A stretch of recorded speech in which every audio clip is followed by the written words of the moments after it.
Muchas gracias, Ricardo. Cambiamos completamente de tema. Vamos a hablar sobre la banda nacional Quitapena, que estrenó el videoclip de su nuevo tema Daltónico, en el que buscan dejar un mensaje de amor, tolerancia y aceptación a la diversidad de pensamiento.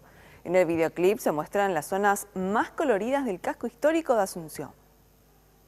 Me enseñaron que para mirar necesitamos más que la vista, que a los buenos no siempre les va bien en la vida, que los que buscan ventajas son vivos y los que no rompen reglas son menos atractivos.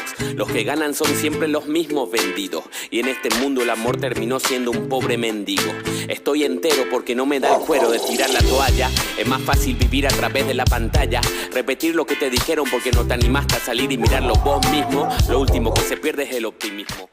Así suena Daltónico, el primer sencillo del nuevo álbum del grupo paraguayo Quitapena.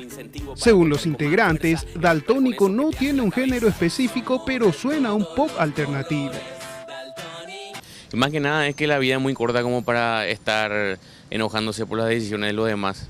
O sea, creemos que necesitamos más amor y nada, es eso que es lo que queremos transmitir con la letra, con el video, con todo lo que hacemos. Es lo que tratamos también de plasmar en el video, ¿verdad? Que hablar a través de lo visual, complementando, que eso ayuda a complementar la música para que el mensaje sea más fuerte. La banda lanzó el nuevo disco el pasado 28 de junio, siendo este su tercer material de estudio. Sus integrantes mencionan que el sonido del nuevo disco es una demostración de la evolución que tuvieron a través de estos 7 años de trayectoria.